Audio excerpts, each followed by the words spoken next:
Oke, Assalamualaikum warahmatullahi wabarakatuh. Selamat siang.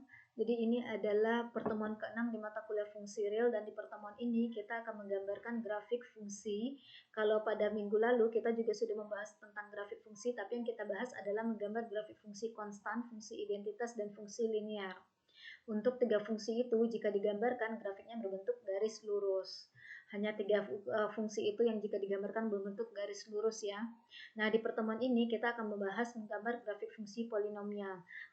By the way, fungsi identitas dan fungsi linear itu termasuk juga fungsi polinomial sebenarnya, namun berderajat 1 dan grafiknya adalah berbentuk garis lurus. Nah, sedangkan yang akan kita bahas hari ini adalah fungsi polinomial berderajat 2 atau lebih. Nah, sebelum kita membahas bagaimana menggambar grafik fungsi berderajat 2 atau lebih, kita bahas dulu ada teori kemonotonan. Asumsikan I adalah suatu interval yang merupakan subset dari himpunan bilangan real. Kemudian F itu memetakan anggota-anggota pada himpunan I ke himpunan bilangan real. Maka fungsi F itu akan dikatakan fungsi increasing atau naik pada interval I jika untuk setiap X1 yang kecil, jika untuk setiap X1 kecil dari X2 di dalam interval I, maka nilai Fx1-nya kecil dari Fx2. Jadi bayangkan kalau kita bicara garis bilangan real, kalau X1-nya kecil dari X2, berarti kan X1 di kiri X2 ya.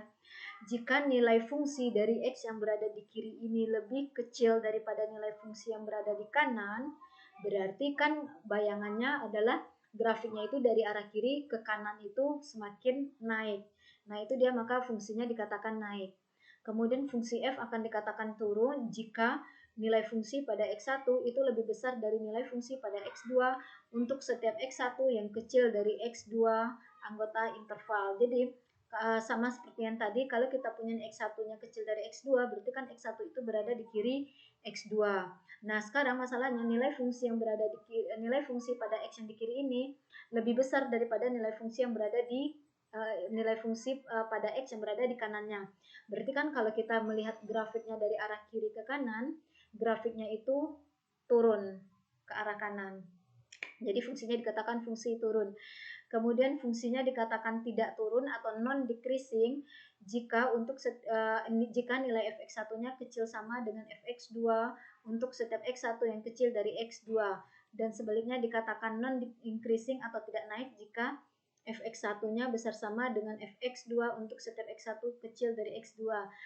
Biasanya pembahasan itu akan lebih fokus pada di mana fungsi naik dan fungsi turun biasanya. Nah, kalau salah satu kondisi ini terpenuhi oleh suatu fungsi, maka fungsi itu dikatakan fungsi yang monoton pada suatu interval tertentu. Tidak pada keseluruhan domainnya, melainkan hanya pada suatu interval tertentu saja. Berikutnya kita bahas bagaimana menggambar grafik fungsi kuadrat.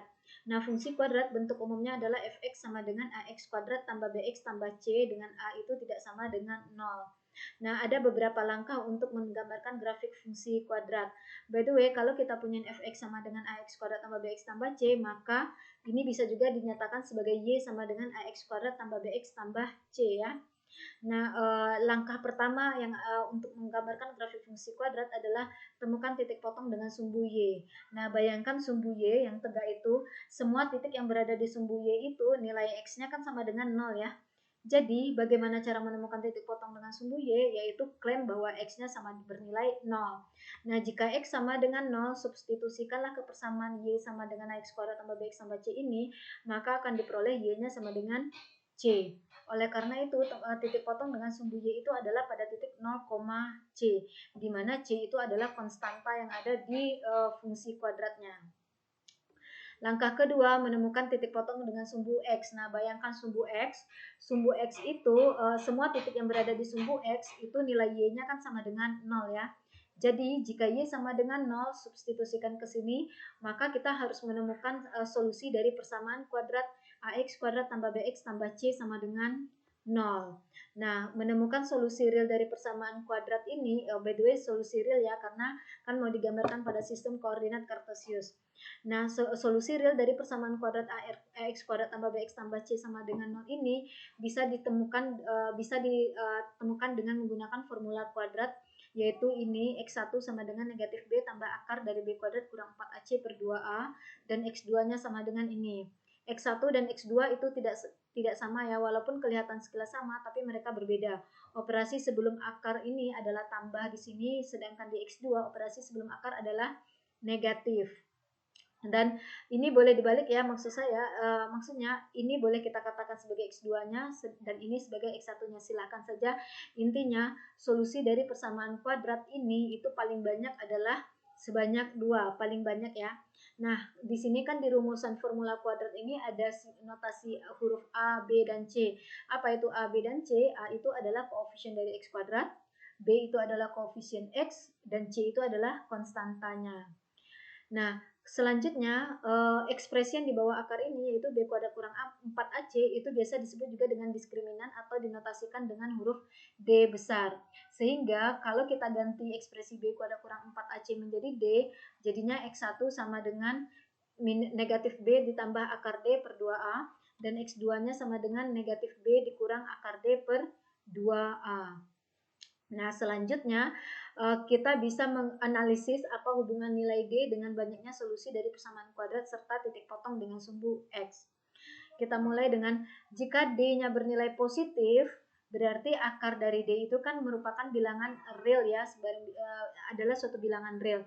Nah, dalam hal ini solusi dari persamaan kuadrat ini ada 2, karena X1 dan X2-nya tidak akan sama atau berbeda. Jadi kita punya 2 solusi real yang berbeda untuk persamaan kuadrat ini. Lebih jauh lagi nanti kaitannya, karena ada 2 solusi real yang berbeda, maka akan ada 2 titik potong dengan sumbu X pada fungsi tersebut, di mana titik potongnya adalah titik X1,0 dan titik X2,0. Di sini X1-nya dan di sini X2-nya. Kemudian pasangannya 0, karena kan di sini kita menemukan titik potong dengan sumbu X, di mana pada keadaan ini nilai Y-nya sudah diklaim bernilai 0.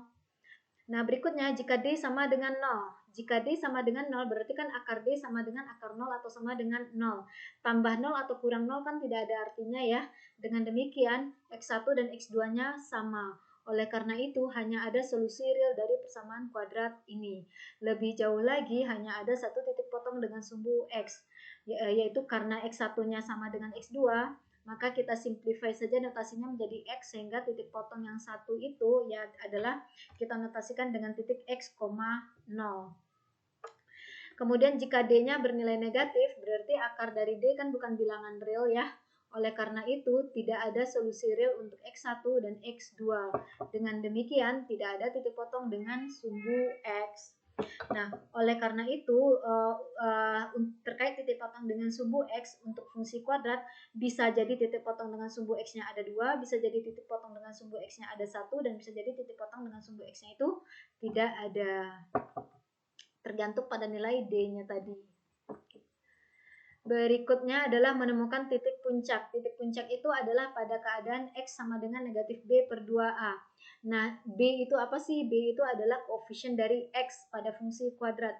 Sedangkan A itu adalah koefisien dari X kuadrat pada fungsi kuadrat. Nah, jika X sama dengan negatif B per 2A, ya namanya titik, berarti kan pasangan ya, ada koordinat X-nya, ada koordinat Y-nya. Nah, pada X sama dengan negatif B per 2A, carilah nilai Y-nya. Bagaimana menemukan nilai Y-nya? Substitusilah X sama dengan negatif B per 2A ini ke dalam fungsi kuadratnya. Ganti nilai X-nya dengan negatif B per 2A. Sehingga kita peroleh titik negatif B per 2A, Y. Nah, titik puncak itu biasa juga disebut sebagai titik kritis yang merupakan tempat beradanya titik maksimum atau titik minimum lokal. Titik maksimum dan minimum lokal ya, harusnya di sini ada kata lokal dari suatu fungsi. Kenapa dikatakan lokal? Karena ya bicara dalam suatu interval saja. Kalau kita suatu fungsi kita katakan secara umum, kita tidak bisa mengklaim di mana nilai maksimumnya atau di mana nilai minimumnya. Jadi makanya dikesampaikan ada titik maksimum dan titik minimum lokal. Jadi dipilih dulu maksimum di interval mana dulu gitu. Nah, terkait 3 langkah ini tadi, langkah terakhir itu adalah cantumkan titik-titik yang diperoleh pada sistem koordinat dan hubungkan semua titik menjadi suatu grafik. Nah, terkait langkah-langkah ini, dari langkah 1 sampai langkah 3 itu tidak harus berurutan, boleh boleh diacak. Namun yang penting adalah 3 itu adalah poin-poin penting untuk menggambarkan grafik fungsi kuadrat. Oke, berikutnya kemungkinan grafik fungsi kuadrat adalah sebagai berikut. Di sini jika A-nya bernilai positif, jika A itu koefisien dari X kuadrat ya, jika A bernilai positif, maka grafik dari fungsi kuadratnya itu adalah seperti huruf U. Tapi jika A-nya bernilai negatif, maka grafik dari fungsi kuadratnya itu adalah U terbalik. Kemudian seperti yang dibahas tadi, jika D-nya positif, maka akan ada 2 titik potong dengan sumbu X. Ini ya, di sini titik potong dengan sumbu X dan di sini. Kalau kasus A kecil dari 0, di sini titik potong dengan sumbu X. Jika D sama dengan 0, hanya ada 1 titik potong kan ya, tadi kita bahas. Inilah dia titik potongnya. Kalau D-nya kecil dari 0 atau bernilai negatif, tidak ada titik potong dengan sumbu X. Nah, inilah dia tidak ada titik potong dengan sumbu X. Bisa jadi yang ini grafiknya berada di kiri sumbu Y ya. Ini ilustrasi singkat saja. Oke, kalau kita punya grafiknya seperti ini, di mana A-nya bernilai positif, maka titik kritis atau titik puncak itu berperan sebagai titik minimum lokal. Ini titik minimum lokal ya. Kemudian kalau yang ini grafiknya seperti ini, maka yang kita punya adalah titik maksimum lokal. Kita lihat contohnya. Gambarkan grafik fungsi kuadrat Y sama dengan Fx sama dengan 3x kuadrat tambah 2x kurang 1. Nah, yang pertama kita menemukan titik potong dengan sumbu Y, yaitu pada X sama dengan 0. Jika X sama dengan 0, maka kita peroleh nilai Y-nya sama dengan negatif 1, yaitu konstanta ini kan ya. Jadi titik potong dengan sumbu Y itu adalah pada titik 0, negatif 1. Kemudian temukan titik potong dengan sumbu X. Titik potong dengan sumbu X itu adalah pada Y sama dengan 0. Pada Y sama dengan 0, maka substitusi Y di sini dengan 0 akan diperoleh 3x kuadrat tambah 2x kurang 1 sama dengan 0. Nah, dari sini carilah solusi dari persamaan kuadrat ini, di mana 3 yang koefisien X kuadrat berperan sebagai nilai A, 2 pada koefisien X berperan sebagai B, dan negatif 1 sebagai konstanta itu berperan sebagai C. Nah, kita temukan nilai diskriminannya. Diskriminannya kan sama dengan B kuadrat kurang 4AC, ganti B-nya dengan 2, A dan A-nya ganti dengan 3, dan C-nya ganti dengan negatif 1. Maka nanti akan diperoleh nilai D-nya adalah 16. Karena D bernilai positif, maka kita akan punya 2 solusi real. Yang otomatis kita akan punya 2 titik potong dengan sumbu X. Kita lihat di mana titik potong dengan sumbu X-nya. Yang pertama adalah pada X1 sama dengan negatif B ditambah akar D per 2A. Negatif B itu adalah negatif 2 ya, ditambah akar D. D-nya tadi 16, berarti akar 16 per 2 kali A berarti 2 kali 3. Tinggal selesaikan ini, nanti akan diperoleh X1-nya sama dengan 1 per 3. Jadi titik potong dengan sumbu X yang pertama itu adalah titik 1 per 3, 0. Oke. Berikutnya untuk X2. X2 itu rumusnya adalah negatif B dikurang akar D per 2A. Proses ini kan sama ya, yang berbeda hanya operasi sebelum akar saja. Oleh karena itu, kita akan mulai berhitung dari sini saja, dari baris atau dari perhitungan setelah kita melepas akar, yaitu dengan cara ganti tambah menjadi kurang. Sehingga kita punya X2-nya sama dengan negatif 2 dikurang 4 per 6, atau X2-nya sama dengan negatif 1. Sehingga kita punya titik potong dengan sumbu X yang kedua adalah titik negatif 1,0. Nah, dari sini kita punya titik potong dengan sumbu X itu adalah titik 1 per 3,0 dan titik negatif 1,0. Jadi sudah kita temukan 2 titik potong dengan sumbu X. Langkah berikutnya adalah kita akan menemukan titik puncak yaitu pada koordinat X sama dengan negatif B per 2A. Tadi kan B-nya 2, A-nya 3 ya. Maka nilai X-nya sama dengan negatif B per 2A atau sama dengan negatif 2 per 2 kali 3 atau X sama dengan negatif 1 per 3. Nah, pada X sama dengan negatif 1 per 3, maka nilai Y-nya sama dengan substitusikan ini, ganti X-nya dengan negatif 1 per 3. Jadi 3 kali negatif 1 per 3 dikuadratkan tambah 2 kali negatif 1 per 3 dikurang 1. Sehingga nanti kita punyain nilai Y pada X sama dengan negatif 1 per 3 adalah negatif 4 per 3. Atau dengan kata lain, titik yang kita peroleh adalah titik negatif 1 per 3, negatif 4 per 3. Jadi titik kritisnya adalah negatif 1/3, negatif 4/3. Nah, inilah dia grafiknya.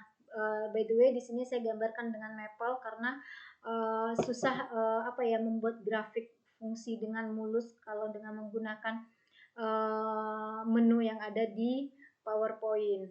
Namun kita akan bahas logikanya.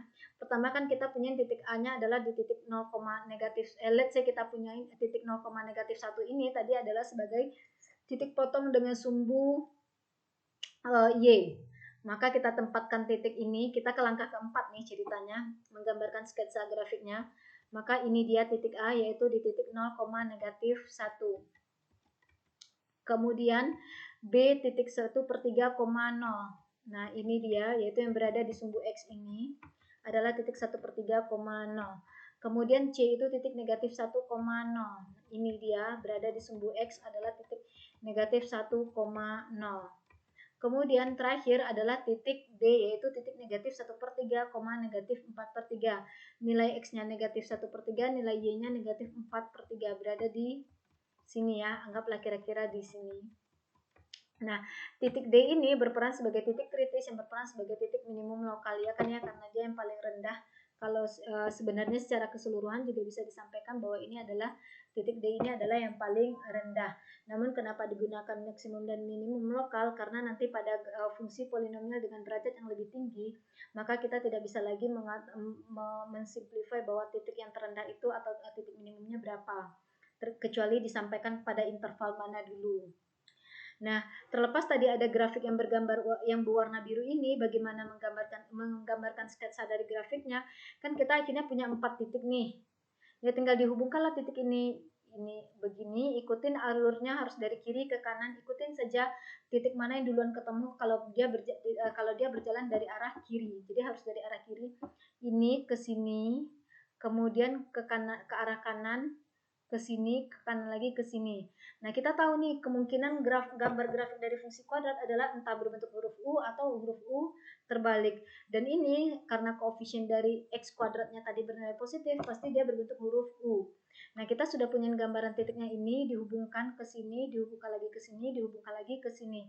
Maka, kalau mau menggambarkan grafiknya secara keseluruhan atau diperluas lagi, ya tinggal naikkan lagi garisnya ke sini, naikkan juga kurvanya yang di sini. Dapatlah yang berwarna biru ini merupakan grafik dari fungsi fx sama dengan 3x kuadrat tambah 2x kurang 1. Berikutnya menggambarkan grafik fungsi kuadrat y sama dengan fx sama dengan 2x kuadrat kurang 4x tambah 5. Kita temukan dulu titik potong dengan sumbu y, yaitu pada x sama dengan 0. Pada x sama dengan 0, substitusikan x-nya ke fungsi ini, maka akan kita peroleh nilai y-nya sama dengan 5. Sehingga kita peroleh titik potong dengan sumbu y itu adalah pada titik 0,5. Nah, berikutnya temukan titik potong dengan sumbu x, yaitu pada y sama dengan 0. Jika y sama dengan 0, maka akan kita peroleh 2x kuadrat kurang 4x tambah 5 sama dengan 0. Kita temukan solusi dari persamaan kuadrat ini. Kita ketahui nilai A-nya 2, B-nya negatif 4, dan C-nya sama dengan 5. Sebelum kita mencari solusinya atau nilai X-nya, maka kita investigasi dulu atau amati dulu nilai D-nya. Nah, D-nya itu ternyata diperoleh sama dengan negatif 24. Karena D-nya bernilai negatif, dengan demikian tidak ada titik potong dengan sumbu X. Bagaimana yang kita bahas pada teorinya tadi ya. Tidak ada titik potong dengan sumbu X. Oleh karena itu, ya sudah, kita ke langkah berikutnya, yaitu menemukan titik puncak. Titik puncak itu adalah pada koordinat X sama dengan negatif B/2A. Untuk kasus soal ini, di mana B-nya adalah negatif 4, maka nilai X-nya sama dengan negatif dari negatif 4/2 kali 2, atau sama dengan 1. Nah, kan kalau namanya titik kan harus X, Y ya, sudah diperoleh X-nya sama dengan 1, carilah nilai Y-nya. Berapakah nilai Y pada X sama dengan 1? Substitusi nilai X di sini dengan 1. Akan diperoleh Y-nya sama dengan 3. Sehingga kita peroleh titik potong dengan sumbu, titik puncaknya adalah pada titik 1,3 ini sebagai titik kritis. Nah, kita gambarkan grafiknya, sketsa grafiknya. Tadi berarti yang kita punyain adalah hanya informasi 2 titik saja ya, yaitu titik 0,5 dan titik 1,3. Titik 0,5, let's say kita notasikan sebagai titik A, maka ini dia titik 0,5 itu pada sumbu Y ya. Kemudian titik 1,3, X-nya 1, Y-nya 3 berada di sini. Dan titik 1,3 ini berperan sebagai titik kritis. Dan dalam hal ini berperan sebagai titik minimum lokal. Nah, bagaimana kita menggambarkan grafiknya? Kan kita punya ini hanya 2 buah informasi titik ini saja ya. Nah, lihat tadi kan koefisien A-nya adalah bilangan positif ya. Koefisien A-nya tadi positif, berarti grafiknya akan berbentuk fungsi naik. Berbentuk huruf U. Nah, hubungkanlah kedua titik ini. Tidak mungkin ke bawah begini. Kenapa tidak mungkin? Karena nilai A-nya atau koefisien dari X kuadrat positif. Jadi kemungkinannya hanya berbentuk seperti huruf U. Kalau kita hubungkan ini, kemudian pasti dia akan menjadi ini ke kanan atas, yang ini ke kiri atas. Nah, B ini ingat dia merupakan titik kritis atau titik minimum lokal, di mana di titik ini, di titik B itu kalau pada konteks fungsi kuadrat ya, tidak mungkin dia menjadi titik belok. Maksudnya either dia menjadi titik minimum saja atau dia menjadi titik maksimum saja. Dan untuk kasus ini saya sebenarnya pengen menekankan bahwa kalau kita hubungkan kedua titik ini, jangan berpikiran seperti ini. Karena kalau seperti ini, kalian bayangkan grafiknya menghubungkan dua titiknya, kesalahan pertama adalah grafiknya menjadi seperti huruf U terbalik, sedangkan di sini koefisien dari X kuadratnya bernilai positif. Kesalahan kedua adalah kalau digambarkan grafiknya seperti ini, maka B ini tidak lagi berperan sebagai titik kritis, padahal B itu harusnya menjadi titik kritis. Nah, kalau dia menjadi titik kritis, berarti dia akan menjadi nilai maksimum atau minimum lokal. Tidak mungkin dengan grafik yang seperti ini B berperan sebagai titik minimum ataupun maksimum, karena konsep tadi koefisien dari X kuadratnya harus bernilai positif.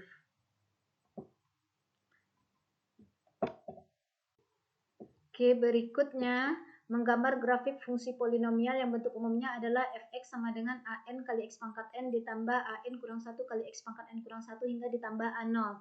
Nah, bagaimana kriteria dari bentuk fungsi polinomial? Harusnya kalian sudah menguasai ya, karena sudah dibahas di pertemuan-pertemuan sebelumnya. Pangkat dari variabel x untuk fungsi polinomial itu harus integer.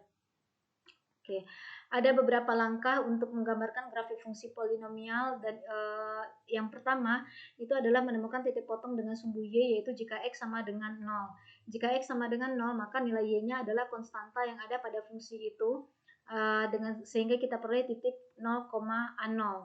Kemudian yang kedua, temukan titik potong dengan sumbu x. Titik potong dengan sumbu x itu adalah jika y sama dengan 0. Jika y sama dengan 0, maka temukan solusi dari persamaan fx sama dengan 0. Jadi ini, ekspresi polinomial ini harus sama dengan 0.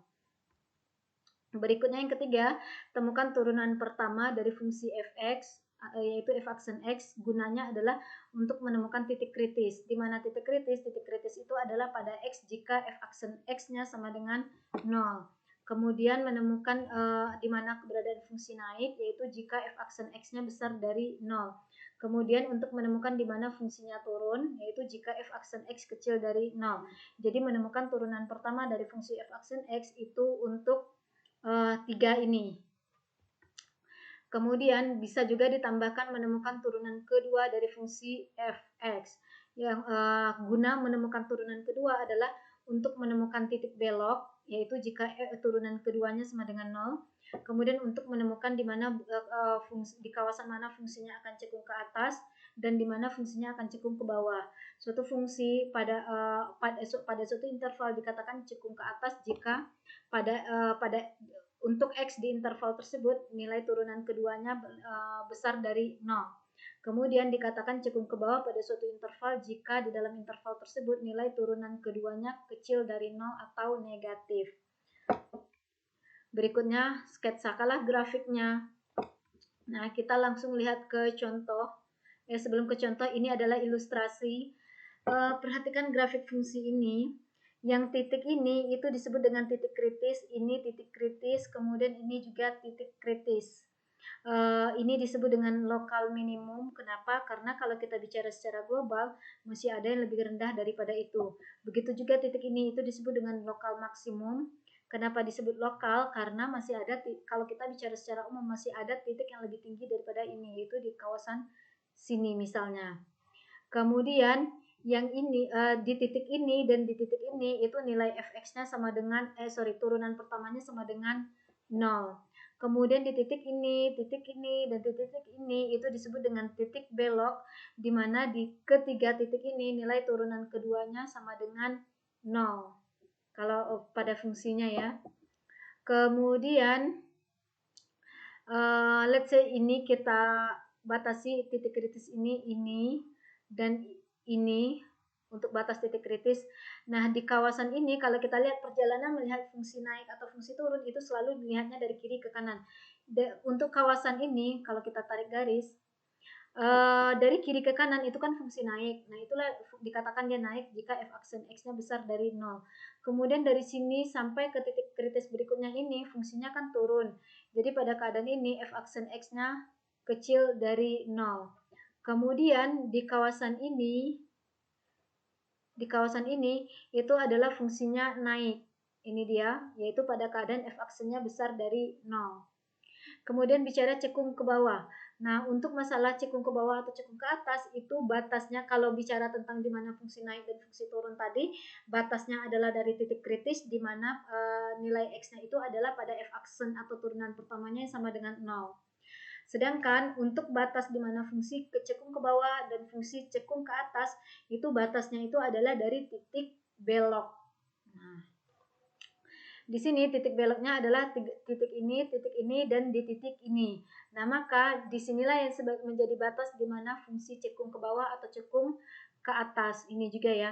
Nah, kalau kita tarik garis vertikal di sini, kalau melihat batasnya, untuk di kawasan kiri ini, itu dikatakan fungsinya cekung ke bawah. Artinya, ini kan walaupun fungsinya naik, tapi kemudian dia ternyata cenderung mau ke bawah di kawasan ini setelah itu. Yaitu pada keadaan turunan keduanya negatif. Kemudian dari sini ke sini, kalau kita lihat grafiknya itu, ini kan dia turun seolah-olah kan naik turun, tapi ternyata dia turun lagi. Tapi dia turun, tapi berikutnya menggambarkan grafik ini bedakan kalau kayak gini, ini jelas turun ya, jatuh turunnya. Sedangkan ini proses turunnya itu seolah-olah dia mau naik, maka dikatakan fungsinya cekung ke atas. Kemudian yang ini kan kalau ngeliat grafiknya kan turun begini ya, turunnya jatuh begini, seperti ini, tidak begini, berbeda turunnya. Nah, maka yang kayak gini itu dikatakan fungsinya cekung turun ke bawah, yaitu pada keadaan turunan keduanya bernilai negatif. Kemudian dari sini ke kanan itu dikatakan fungsinya naik, cekung ke atas. Jadi bedakan, saya lupa menggambarkan, kalau kita lihat pada grafik, kalau turunnya begini, itu dikatakan cekung ke bawah. Tapi kalau dia turunnya begini, nah seperti ini, itu seolah-olah dia mau naik, itu dikatakan cekung ke atas, walaupun dia tidak jadi naik kayak gini. Berbeda kan ya? Ini itu tidak sama dengan, let's say kita punyain dua titik ini, nih pada informasi titik yang kita tahu. Cuma kita nggak tahu kira-kira apakah kalau kita menghubungkannya seperti ini atau seperti ini. Ya, amatilah turunan kedua di kawasan ini. Kalau nilai turunan keduanya bernilai positif, berarti fungsinya akan cekung ke atas, berarti grafiknya seperti ini. Tapi kalau nilai turunan keduanya ternyata negatif, berarti menghubungkan kedua titik ini tidak lagi seperti ini, tapi gitu. Kelihatan ya? Oke, maksudnya kelihatan panah, perjalanan panahnya, itu ilustrasinya. Kita lihat contohnya. Gambarkan grafik fungsi kubik x pangkat 3 kurang 2x kuadrat tambah x kurang 2. Langkah pertama kita menemukan titik potong dengan sumbu y, yaitu jika x sama dengan 0. Jika x sama dengan 0, jelas sekali nilai y-nya sama dengan negatif 2 ini ya, yaitu konstanta ini. Jadi kita peroleh titik potong dengan sumbu y itu adalah pada titik 0, negatif 2. Karena x-nya 0, y-nya negatif 2. Kemudian temukan titik potong dengan sumbu x, yaitu jika y sama dengan 0. Nah, jika y sama dengan 0, berarti kita substitusikanlah nilai y di sini dengan 0. By the way, fx itu kan sama artinya dengan nilai y ya. Jadi kita untuk menemukan titik potong dengan sumbu X, kita harus menyelesaikan persamaan kubik X pangkat 3 kurang 2X kuadrat tambah X kurang 2 sama dengan 0, yaitu yang ini. Nah, contoh ini sebenarnya, persamaan ini sebenarnya sudah pernah kita bahas pada pertemuan ketiga ketika kita bicara tentang tes akar-akar rasional. Nah, pada waktu itu kita temukan bahwa solusi rasional dari persamaan ini hanya ada satu, yaitu X sama dengan X sama dengan 2. Nah, kemungkinan banyaknya solusi kan di sini ada 3 ya harusnya. Kita cek apakah dua solusi lainnya itu merupakan bilangan real, berarti kan 2 lagi irasional ya.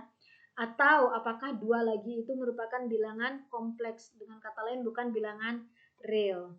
Nah, untuk melihat kemungkinan itu, maka kita temukanlah nilai X dengan menjalankan aturan atau metode atau kaidah Horner ya.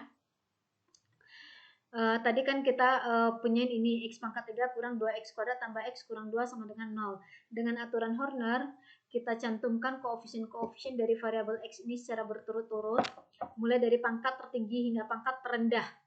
Nah, di sini koefisien dari X berpangkat tertingginya adalah 1, kemudian koefisien dari X pangkat 2-nya negatif 2, kemudian koefisien X1, kemudian koefisien konstantanya atau koefisien dari X pangkat 0 adalah negatif 2.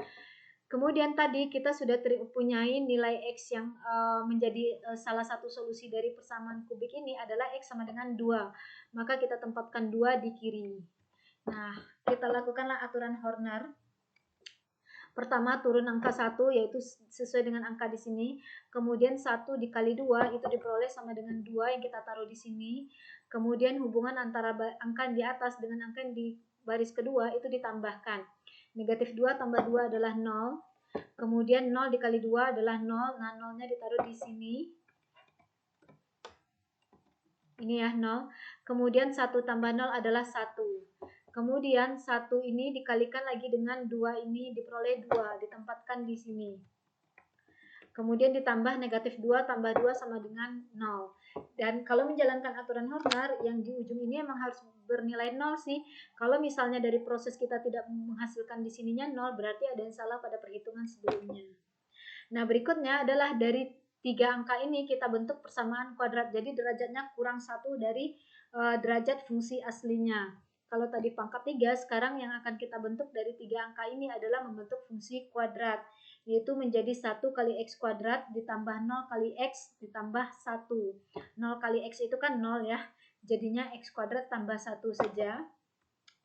Kita selesaikan solusi dari X kuadrat tambah 1 sama dengan 0, kita punyain jika X kuadrat tambah 1 sama dengan 0, berarti X kuadrat sama dengan negatif 1 kan ya, tinggal pindahkan tambah 1 dari kiri ke kanan. Kemudian kita peroleh X sama dengan plus minus akar 1. Nah, akar dari negatif 1 itu kan bukan bilangan real. Maka kita peroleh kesimpulan bahwa tidak ada tidak ada solusi real lainnya selain X sama dengan 2 untuk persamaan kubik ini. Atau dengan kata lain, X sama dengan 2 merupakan satu-satunya solusi real untuk persamaan kubik ini. Sehingga untuk kasus fungsi ini hanya ada satu titik potong dengan sumbu X, yaitu titik 2,0 saja. Oke. Berikutnya menemukan turunan pertama. Untuk yang pertamanya kita untuk menemukan titik kritis, jadi kita akan menggunakan turunan pertama untuk menemukan titik kritis. Kalau tadi fx-nya sama dengan ini, berarti turunan pertamanya kan ini ya. Turunan x pangkat 3 adalah 3x kuadrat, turunan dari negatif 2x kuadrat adalah negatif 4x, turunan dari x itu adalah 1, turunan dari negatif 2 adalah 0. Nah, untuk menemukan titik kritis, maka kita nyatakan f aksen x itu sama dengan 0. Kemudian carilah nilai x yang memenuhi kondisi ini. Nah, di sini kalau kita punya f aksen x-nya adalah 3x kuadrat kurang 4x tambah 1 sama dengan 0, maka nilai diskriminannya adalah 4. Tinggal jalankan rumus diskriminan ya, yaitu b kuadrat kurang 4ac, di mana b-nya di sini negatif 4, a-nya 3, dan c-nya 1 ini. Nanti diperoleh nilai d-nya sama dengan 4, di mana d di sini bernilai positif. Karena d bernilai positif, maka ada dua solusi real dari persamaan kuadrat ini. Dengan kata lain, akan ada dua titik potong dengan sumbu akan ada dua titik kritis nantinya yang kita punyain untuk fungsi ini. Yang pertama, solusi realnya itu adalah X1 sama dengan 1. Jalankan saja rumus fungsi formula kuadrat yang disampaikan di depan tadi ya, yang di awal. Kita peroleh X1 sama dengan 1. Nah, pada X1 sama dengan 1, berapa nilai Y-nya? Substitusikanlah nilai X di sini dengan 1. Akan diperoleh nilai Y-nya sama dengan negatif 2.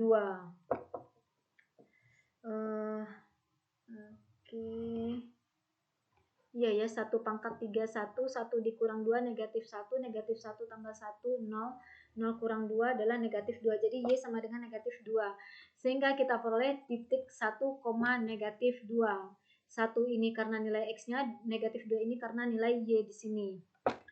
Kemudian untuk X2 hanya merubah operasi tambah menjadi kurang ya. Jadi X2 sama dengan 4 kurang 2 per 6 atau sama dengan 1 per 3. Nah, untuk menemukan nilai Y-nya, substitusikanlah nilai X sama dengan 1 per 3 ke fungsi ini. Nanti akan diperoleh nilai Y-nya adalah negatif 1,852. Sehingga kita peroleh titik kritisnya adalah titik 1 per 3, negatif 1,862. 1 per 3 nilai X-nya. Dan negatif 1,862 ini adalah nilai Y-nya. Negatif 1,852 ya harusnya.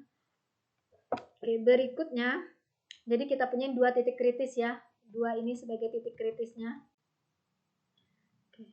Oke, langkah berikutnya adalah kita akan menemukan di mana keberadaan fungsi naik dan fungsi turun. Nah, untuk itu yang akan dilakukan adalah namanya melakukan tes turunan pertama, tes nilai turunan pertama. Nah, jadi kita akan memanfaatkan lagi bentuk fungsi turunan itu untuk menemukan di mana fungsi naik dan fungsi turun. Kalau sebelumnya kita menemukan fungsi turunan untuk menemukan keberadaan titik kritis, sekarang menemukan di mana fungsi naik dan fungsi turun. Dan sebagaimana yang disampaikan pada ilustrasi tadi, bahwa sekat untuk mengidentifikasi fungsi naik dan fungsi turun itu diambil dari titik kritis. Nah, sebelumnya sudah kita temukan bahwa titik kritisnya itu adalah pada X sama dengan 1 dan X sama dengan 1 per 3. Kita cantumkan kedua titik ini pada garis bilangan real, jadilah seperti ini ya. Maka pada garis bilangan real akan ada 3 daerah berbeda, yaitu di kiri, tengah, dan kanan. Kita akan melakukan nilai tes turunan pertama untuk di masing-masing daerah ini. Oke, untuk di kawasan X yang kecil dari 1 per 3, let's say kita pilih X sama dengan 0, karena X sama dengan 0 berada di sini ya. Nah, pada X sama dengan 0, maka ternyata nilai F aksen ini kan ya fungsi F aksennya. Pada X sama dengan 0, nilai F aksennya adalah 1, bisa dihitung ya. Nah, ini sudah cukup membuktikan, sudah cukup mewakili bahwa untuk setiap X yang kecil dari 1 per 3, maka nilai turunan pertamanya itu adalah bernilai positif atau besar dari 0, sehingga di kawasan ini fungsi harus naik. Kemudian untuk di kawasan tengah, untuk X yang terletak antara 1 per 3 dengan 1, maka dipilih X sama dengan 2 per 3 sebagai perwakilan. Substitusi X sama dengan 2 per 3 ke sini, maka diperoleh F aksen X-nya sama dengan negatif 1 per 3. Nah, dengan demikian bisa disimpulkan bahwa untuk setiap X yang berada antara 1 per 3 hingga 1, nilai turunan pertamanya bernilai negatif, sehingga di kawasan ini fungsi harus turun. Kemudian untuk X yang berada di kanan 1, kita ambil X sama dengan 2, misalnya substitusi X sama dengan 2 ke fungsi F aksen ini, akan diperoleh F aksen X-nya sama dengan 5. Sehingga bisa disimpulkan bahwa untuk setiap X yang berada di kanan 1 ini, maka nilai turunan pertamanya adalah positif, sehingga di kawasan ini fungsi akan naik. Dengan demikian nanti polanya dari kiri ke kanan, fungsi awalnya naik, kemudian mulai X 1 per 3 fungsinya mulai turun, kemudian kembali naik setelah X sama dengan 1. Oke, berikutnya kita akan menemukan turunan kedua.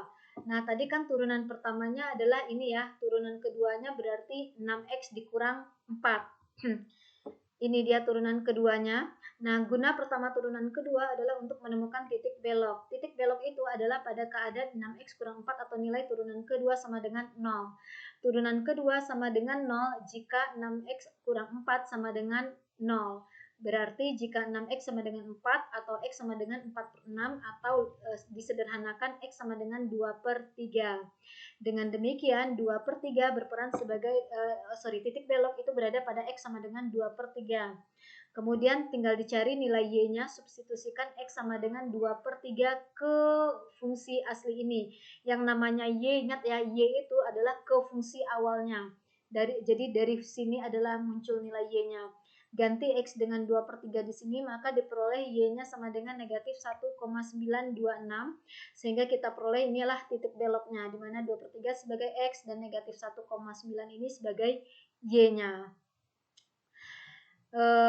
Kemudian titik belok ini nanti akan digunakan untuk mengidentifikasi atau sebagai sekat untuk keberadaan di mana fungsi akan cekung ke bawah atau fungsi akan cekung ke atas.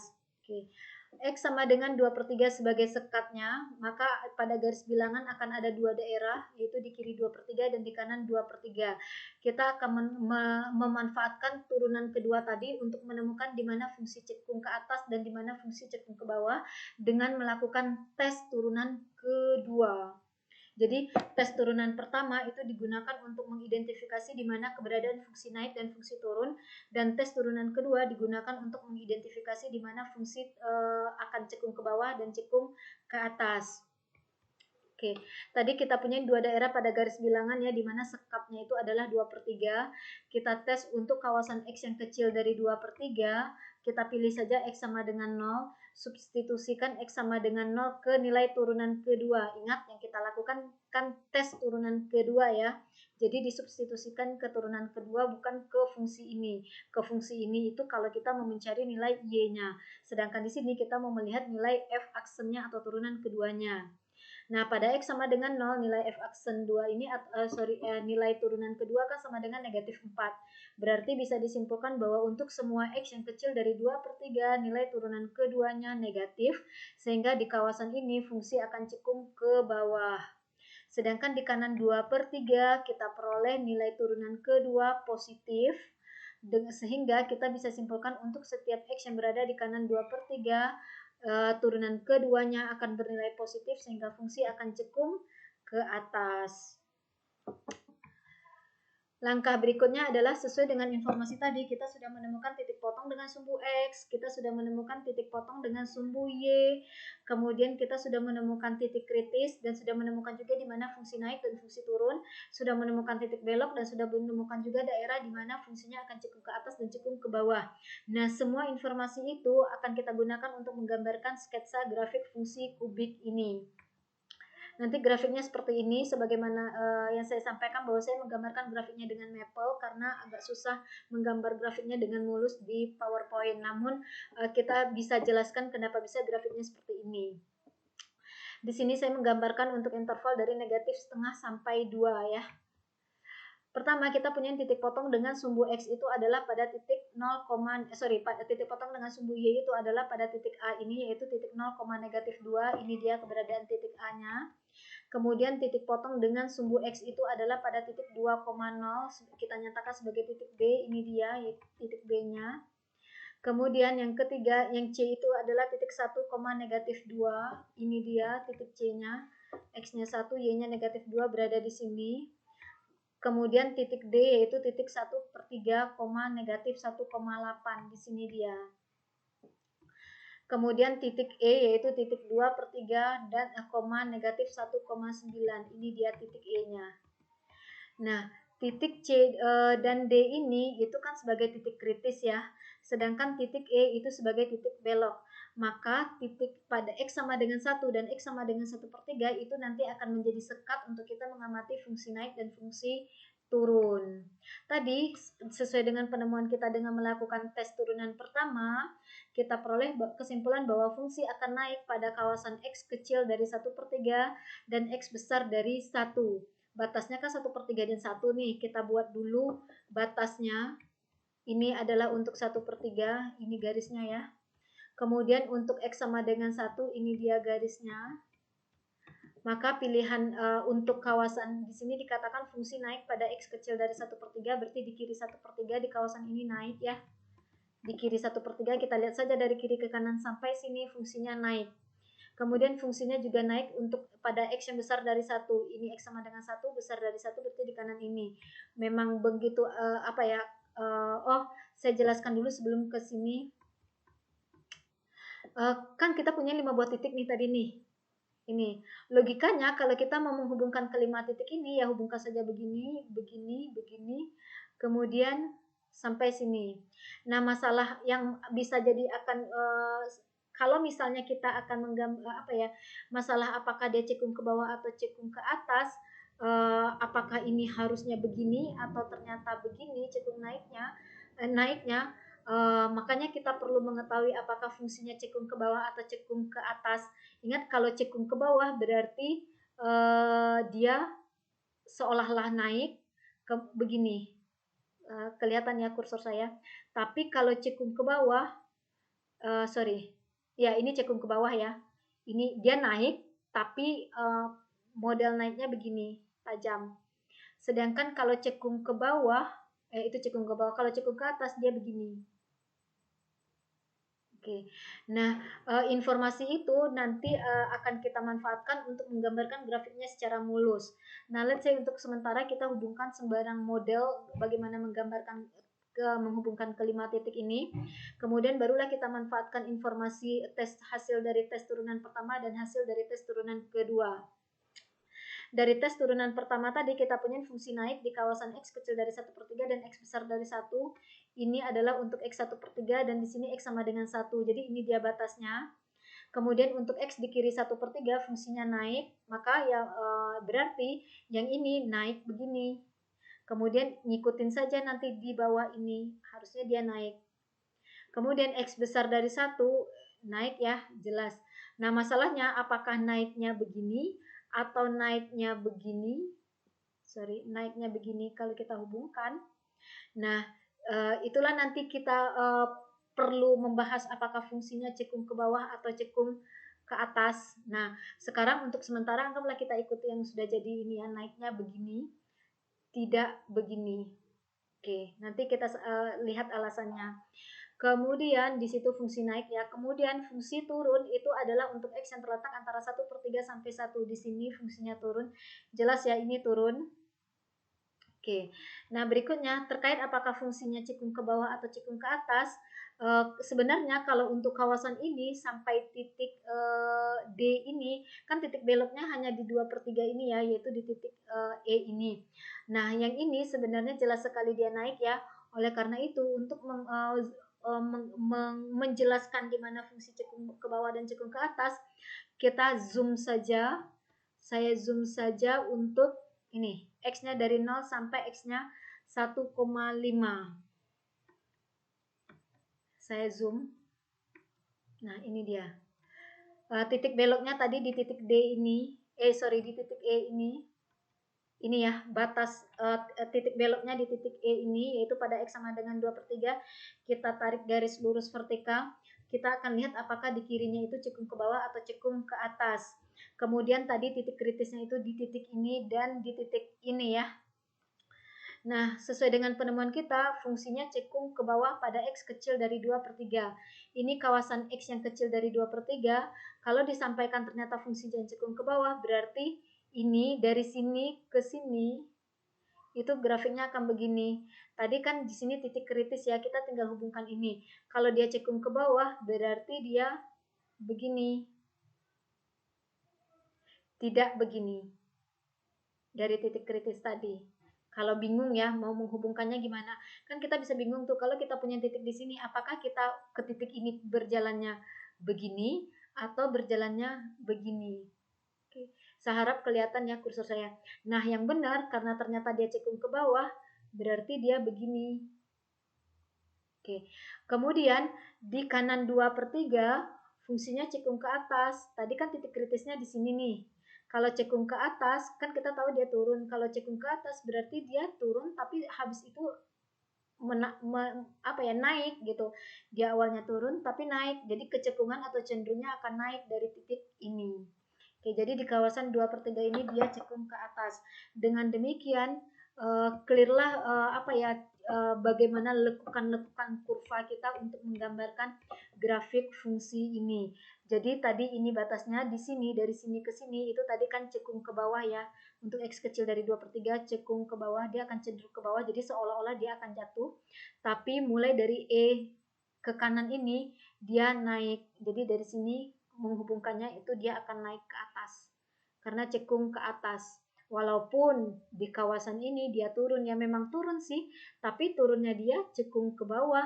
Dari sini dia turun tapi cekung atau kemudian dia naik ke atas. Oke, begitu menggambarkan grafik fungsi polinomial dengan derajat yang lebih tinggi. Jadi kalau mau menggambarkan grafiknya dengan mulus, maka temukanlah semua itu jika memungkinkan ya. Temukan di mana keberadaan titik kritis, kemudian identifikasi di mana fungsinya naik dan di mana fungsinya turun. Kemudian temukan titik belok dan identifikasi di mana fungsinya akan cekung ke bawah dan akan cekung ke atas. Saya ulangin, cekung ke bawah berarti dia begini, cekung ke atas berarti dia begini. Oke. Terima kasih untuk untuk pertemuan hari ini. Itu saja materi kita. Itu saja sudah lumayan menurut saya mungkin akan rumit untuk kalian memahami. Oleh karena itu untuk meningkatkan pemahaman kalian, maka kalian akan diberikan tugas untuk menggambarkan untuk menggambarkan grafik dari satu buah fungsi polinomial dengan derajat tinggi. Fungsi polinomialnya seperti apa nanti akan disampaikan. Oke, tetap semangat. Terima kasih. Sampai ketemu di materi berikutnya. Tetap dijaga kesehatannya ya. Assalamualaikum warahmatullahi wabarakatuh.